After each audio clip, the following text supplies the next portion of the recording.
But first, this was not planned, but as I was listening to some of the objections, I have something that a mentor taught me, and I just wanted to share it with you quickly because this was kind of something that rocked my world a little bit. This person told me that no matter what the objection is, it's almost always money, the first one. We know that, right? We've all been there.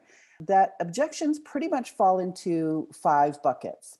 Money's almost the easiest one for them to spew out there, right? But there's 4 more that you could be aware of that if you knew ahead of time, this might help you not overcome the objection, but just to be able to talk it through with them.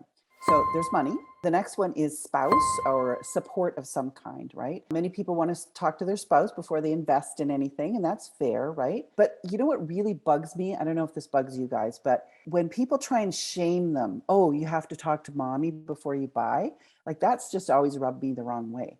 I mean, especially if you're investing in a high ticket offer, I think that it's respectful to get support from your spouse, right? And so that's what my mentor told me is they said, instead of asking for permission, ask for support. You know what, honey, this is something that this will help us, and get their support rather than permission, and talk it through and get that family support, right? Don't shame them into buying. The next one is time.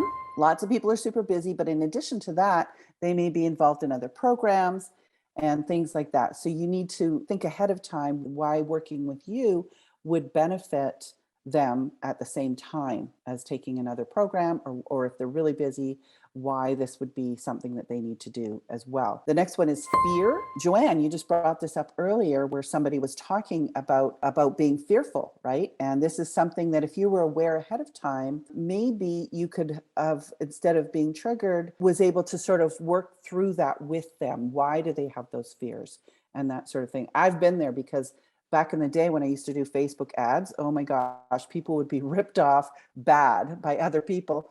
And then they'd come to me and they'd be really fearful as well, right? And the last one is shame or self-doubt. This usually comes into play when they've invested before and they didn't get results. And then they're fearful that they're going to spend all this money again and time and whatnot and not get results again.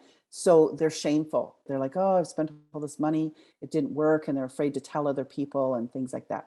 So those are the 5 objections that most people, doesn't matter what they come up with, it almost all fall into one of those categories. So that was money, spouse, time, fear, and shame or self-doubt.